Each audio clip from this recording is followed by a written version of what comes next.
एक बार फिर जिहड़ा सामने उभर के आया। जिस तरीके नाल किसानी अंदोलन तो बाद किसानां नाल MSP नूं कानूनी गारंटी देण दा वादा करके देश की सरकार भारतीय जनता पार्टी की अगवाई वाली मोदी साहब की सरकार मुकरती नज़र आ रही है। और मुकरन दे नाल नाल जिस तरीके नाल उन्होंने इस कमेटी चों पंजाब वर्गे अहम सूबे नूं बाहर रखिया है, जिहड़ा कि किसानी नूं लैके हमेशा देश की नुमाइंदगी करता रहा, देश के अन्न भंडार भरता रहा। ग्रीन रेवोल्यूशन तो लैके हुण तक देश नूं अनाज सरप्लस मुल्क बनाउण च अहम योगदान पाउण वाले पंजाब नूं इस कमेटी चों बाहर रखना और किसी भी तरीके नाल इस कमेटी नूं जदों असीं पूरी उहदी कमेटी दी मैंबरां दी लिस्ट पढ़ते हैं और उन्हां दा एजेंडा पढ़ते हैं, मिनीमम सपोर्ट्स प्राइस नूं लैके देश की सरकार किते भी गंभीर और संजीदा नज़र नहीं आ रही। वादा यह किया गया सी कि मिनीमम सपोर्ट्स प्राइस नूं कानूनी जामा कॉन्स्टिट्यूशनल जिहड़ी उहदी आधार बनाया जाऊगा, कानूनी आधार बनाया जाऊगा। वो ते की बनाउणा है, इस कमेटी च वो मैंबर लै गए आ, चाहे वह चेयरमैन की गल कर लो चाहे नीति आयोग के मैंबर की, जिहड़े किसानी बिलों का जिहड़े काले किसान बिल आए सी, काले बिल किसानां दे अगेंस्ट एंटी फार्मर बिल, काले बिल आए सी किसानी नूं लैके, उन्हां दी नींह पत्थर रखण वाले, उन्हां नूं ड्राफ्ट करन वाले लोग, उन्हां दी वकालत करन वाले लोग इस कमेटी के चेयरमैन और मैंबर बनाए गए। और पंजाब नूं सिरे तो जिहड़ा पंजाब की नुमाइंदगी नूं खत्म किया, यानी कि बीजेपी का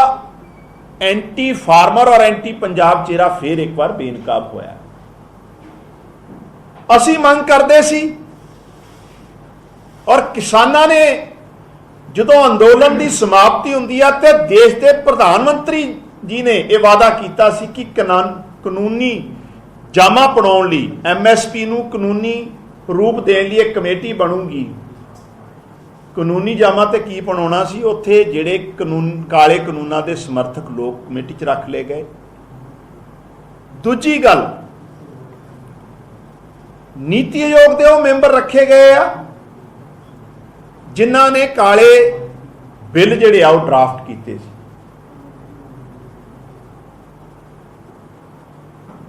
और अज साडे राज सभा के मैंबर पंजाब तो राज सभा मैंबर राघव चड्डा जी अज एक रेजोल्यूशन लैके आए आ राज सभा च, जिथे उन्होंने काम रोको प्रस्ताव जिहड़ा सस्पेंड करने वास्ते वर्क सस्पेंशन और MSP की जिहड़ी कमेटी बनाई है जिहड़ी कि सिरे तो नकारती है, किसान जथेबंदियां ने भी और असी भी नकारते, उसते डिस्कशन वास्ते राघव चड्डा जी ने अज एक वर्क सस्पेंशन रेजोल्यूशन भी लैके आंदा है। लेकिन मेरा सवाल वो धिरां नूं है जिहड़े पंजाब हितैषी बनते सी, ना ते अकाली दल बादल कोई इस विषय ते बोल रहा है ते ना कांग्रेस के मैंबर पार्लीमेंट की कोई आवाज़ जिहड़ी आ बीजेपी की इस एंटी फार्मर मूव जिहड़ा उन्होंने कल किया है या कमेटी बनाई आ उहदे खिलाफ ना तो कांग्रेस के मैंबर पार्लीमेंट की कोई आवाज़ सुनी अजे तक, ना अकाली दल बादल के मैंबर पार्लीमेंट की कोई आवाज़ सुनी है। सो ये भी गल साबित हो रही है कि ये जिहड़े लोग पंजाब ते भी राज करते रहे, किसानां दे नां ते पंजाबियां दे नां ते राजनीति करते रहे, ये दिल्ली च जाके हमेशा एंटी पंजाब जिहड़ा धिर है उहदे नाल खड़दे। सो ਅਸੀਂ ਬਿਲਕੁਲ ਇਹ ਸਪਸ਼ਟ ਕਰ ਦੇਣਾ ਚਾਹੁੰਦੇ ਹਾਂ ਭਾਰਤ ਦੇਸ਼ ਦੀ ਸਰਕਾਰ ਨੂੰ, ਭਾਰਤੀ ਜਨਤਾ ਪਾਰਟੀ ਦੀ ਸਰਕਾਰ ਨੂੰ,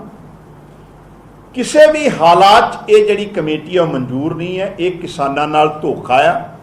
ਇਹ ਸਿਰਫ ਪੰਜਾਬ ਨਹੀਂ, ਦੇਸ਼ ਦੇ ਕਿਸਾਨਾਂ ਨਾਲ ਧੋਖਾ ਹੈ। ਸਿਰਫ ਤੇ ਸਿਰਫ ਅੱਖਾਂ 'ਚ ਧੂੜ ਪਾਉਣ ਦਾ ਕੰਮ, ਔਰ ਕਿਤੇ ਨਾ ਕਿਤੇ ਪੰਜਾਬ ਤੋਂ ਬਦਲੇ ਦੀ ਭਾਵਨਾ ਵਾਲਾ ਰੁਖ ਜਿਹੜਾ ਹੈ ਦੇਸ਼ ਦੀ ਸਰਕਾਰ ਦਾ ਸਾਹਮਣੇ ਆਇਆ। ਮਤਲਬ ਦੇਸ਼ ਦੀ ਸਰਕਾਰ ਇਸ ਤਰੀਕੇ ਨਾਲ ਰਿਐਕਟ ਕਰੂਗੀ ਕਿ ਪੰਜਾਬ ਨੇ ਅਗਰ ਕਿਸਾਨ ਅੰਦੋਲਨ ਦੀ ਅਗਵਾਈ ਕੀਤੀ ਹੈ ਜਾਂ ਕਾਲੇ ਕਿਸਾਨੀ ਬਿੱਲਾਂ ਦਾ ਵਿਰੋਧ ਕੀਤਾ ਹੈ ਤੇ ਦੇਸ਼ 'ਚ ਸੱਤਾਧਾਰੀ ਜਿਹੜੀ ਪਾਰਟੀ ਆ ਬੀਜੇਪੀ ਜਾਂ ਦੇਸ਼ ਦੀ ਸਰਕਾਰ ਇਸ ਹੱਦ ਤੱਕ ਜਾਊਗੀ ਕਿ ਇਸ ਅਹਿਮ ਕਮੇਟੀ ਜਿਹਦੇ 'ਚ ਪੰਜਾਬ ਦੀ ਨੁਮਾਇੰਦਗੀ ਬਿਲਕੁਲ ਨਹੀਂ ਰੱਖੀ ਤੇ ਦੂਸਰਾ ਉਹ ਲੋਕਾਂ ਨੂੰ ਇਹਦਾ ਚੇਅਰਮੈਨ ਮੈਂਬਰ ਬਣਾਇਆ ਜਿਹੜੇ ਸਿੱਧੇ ਸਿੱਧੇ ਤੌਰ ਤੇ ਕਾਲੇ ਬਿੱਲਾਂ ਦੇ ਸਮਰਥਕ ਔਰ ਉਹਨਾਂ ਨੂੰ ਬਣਾਉਣ ਵਾਲੇ, ਡਰਾਫਟ ਕਰਨ ਵਾਲੇ ਸੀ। ਸੋ ਅਸੀਂ ਸਿੱਧੇ ਤੋਂ ਇਹਨੂੰ ਰਿਜੈਕਟ ਕਰਦੇ ਹਾਂ। ਤੁਹਾਡਾ ਕੋਈ ਸਵਾਲ ਹੋਵੇ ਤਾਂ ਕਰ ਸਕਦੇ। ਸਰ ਇਹ ਜੋ ਮੈਂਬਰ ਜਿਹੜੇ ਜਿਵੇਂ ਬਣਾਏ ਗਏ ਸੀ ਪਹਿਲਾਂ ਜਿਹੜੀਆਂ ਮੀਟਿੰਗਾਂ ਹੋਈਆਂ ਉਹਦੇ ਕਹਿੰਦੇ ਸੀਗੇ ਕਿ ਹਾਲਾਂਕਿ ਜਿੰਨੇ ਵੀ ਪੰਜਾਬ ਦੀਆਂ ਕਿਸਾਨ ਜਥੇਬੰਦੀਆਂ ਸੀ ਉਹਨਾਂ ਨੇ ਪ੍ਰੋਟੈਸਟ ਦੇ ਵਿੱਚ ਜਿਨ੍ਹਾਂ ਨੇ ਹਿੱਸਾ ਲਿਆ ਇਹਦੇ 'ਚ ਵੀ ਮੈਂਬਰ ਲਵਾਂਗੇ। ਹੁਣ ਨਾ ਲੈਣ ਦਾ ਮੇਨ ਰੀਜ਼ਨ ਕੀ ਹੈ? ਸੰਜੇ ਅਗਰਵਾਲ ਜੀ ਦਾ ਚੇਅਰਮੈਨ ਹੋਣਾ, ਆਪਣੇ ਗੁਣੀ ਪ੍ਰਸਾਦ ਜੀ ਦਾ ਮੈਂਬਰ ਹੋਣਾ, ਭੁਪਿੰਦਰ ਮਾਨ ਦਾ ਮੈਂਬਰ ਹੋਣਾ, ਮਹਾਰਾਸ਼ਟਰ ਤੋਂ ਬੀਜੇਪੀ ਦੇ ਐਮਐਲਏ ਦਾ ਮੈਂਬਰ ਹੋਣਾ, ਇਹ ਕੀ ਸਾਬਿਤ ਕਰਦਾ ਹੈ? ਮੈਜੋਰਿਟੀ ਆਫ ਮੈਂਬਰਸ ਔਰ ਚੇਅਰਮੈਨ ਅਹਿਮ ਜਿਹੜੇ ਬੰਦੇ ਉਹ ਬਣਾ ਲਿੱਤੇ ਗਏ ਇਸ ਕਮੇਟੀ 'ਚ ਜਿਹੜੇ ਆਲਰੇਡੀ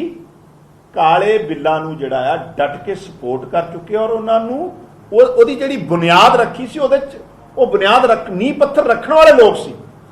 ਤੇ ਸਿੱਧਾ ਸਿੱਧੀ ਜੀ ਗੱਲ ਹੈ ਵੀ ਇਹ ਸਿਰਫ ਇੱਕ ਫਾਰਮੈਲਿਟੀ ਕੀਤੀ ਜਾ ਰਹੀ ਹੈ, ਅੱਖਾਂ 'ਚ ਧੂੜ ਪਾਉਣ ਦੀ ਗੱਲ ਕੀਤੀ ਜਾ ਰਹੀ ਹੈ, ਕਿਸਾਨਾਂ ਨਾਲ ਧੋਖਾ ਕੀਤਾ ਜਾ ਰਿਹਾ ਹੈ ਕਮੇਟੀ ਦੇ ਨਾਂ ਤੇ ਸਿਰਫ ਖਬਰ ਬਣਾਉਣ ਵਾਸਤੇ। ਦੇਸ਼ ਦੀ ਸਰਕਾਰ ਭਾਜਪਾ ਹਜੇ ਵੀ ਕਿਸਾਨਾਂ ਨੂੰ ਔਰ ਕਿਸਾਨੀ ਨੂੰ ਲੈ ਕੇ ਕਿਸੇ ਤਰੀਕੇ ਨਾਲ ਸੰਜੀਦਾ ਜਿਹੜੀ ਆ ਸਿਰੇ ਦੇਖਦੀ। ਜਿਵੇਂ ਖੇਤੀਬਾੜੀ ਮੰਤਰੀ ਨੇ, ਦੇਸ਼ ਦੇ ਪ੍ਰਧਾਨ ਮੰਤਰੀ ਨੇ, ਉਹਨਾਂ ਨੇ ਆ ਕੇ ਟੀਵੀ ਤੇ ਬਕਾਇਦਾ ਗੱਲ ਕਹੀ ਸੀ ਤਾਂ ਕੀ ਲੋਕ ਨੋਰਮਲੀ ਕਿਸੇ ਦੇਸ਼ ਦੇ ਪ੍ਰਧਾਨ ਮੰਤਰੀ ਤੇ ਜਾਂ ਸੈਂਟਰ ਦੇ ਕਿਸੇ ਮਿਨਿਸਟਰ ਤੇ ਯਕੀਨ ਨਹੀਂ ਕਰਨਗੇ ਜੇਕਰ ਇੱਦਾਂ ਹੋਵੇ? ਜਿਸ ਤਰੀਕੇ ਨਾਲ ਪ੍ਰਧਾਨ ਮੰਤਰੀ ਜੀ ਦੀ ਕ੍ਰੈਡੀਬਿਲਿਟੀ ਡਾਊਨ ਹੋ ਰਹੀ ਹੈ ਔਰ ਉਹਦਾ ਕਾਰਨ ਅਸੀਂ ਨਹੀਂ ਹੈ, ਉਹ ਆਪ ਖੁਦ ਹੈ।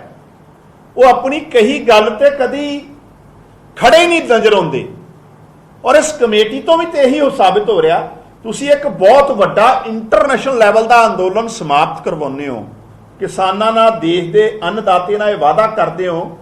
ਕਿ ਅਸੀਂ ਤੁਹਾਡੀਆਂ ਸਾਰੀਆਂ ਮੰਗਾਂ ਮੰਨਦੇ ਹਾਂ। ਕਿਸਾਨੀ ਬਿੱਲ ਜਿਹੜੇ ਕਾਲੇ ਬਿੱਲ, ਕਿਸਾਨਾਂ ਨੂੰ ਲੈ ਕੇ ਕਾਲੇ ਬਿੱਲ ਵਾਪਸ ਲੈਂਦੇ ਔਰ ਐਮਐਸਪੀ ਨੂੰ ਲੈ ਕੇ ਔਰ ਬਾਕੀ ਈਵਨ ਕਿਸਾਨਾਂ ਤੇ ਜਿਹੜੇ ਪਰਚੇ ਦਰਜ ਹੋਏ ਉਹ ਤੇ ਵੀ ਬਹੁਤ ਵੱਡਾ ਲੈਵਲ ਤੇ ਅਜੇ ਵਾਪਸ ਨਹੀਂ ਲਏ ਗਏ। ਸੋ ਇਹ ਸਿੱਧਾ ਸਿੱਧਾ ਮਸਲਾ ਆਇਆ ਵੀ ਇਹ ਜਿਹੜੇ ਪਰਦਾ ਪਾਉਣ ਦੀਆਂ ਗੱਲਾਂ ਆ। ਸਰਕਾਰ ਨਾ ਤੇ ਕਾਨੂੰਨੀ ਅਧਿਕਾਰ ਦੇਣਾ ਚਾਹੁੰਦੀ ਐਮਐਸਪੀ ਨੂੰ, ਜਿਹੜੀ ਕਿ ਬਹੁਤ ਜ਼ਰੂਰੀ ਆ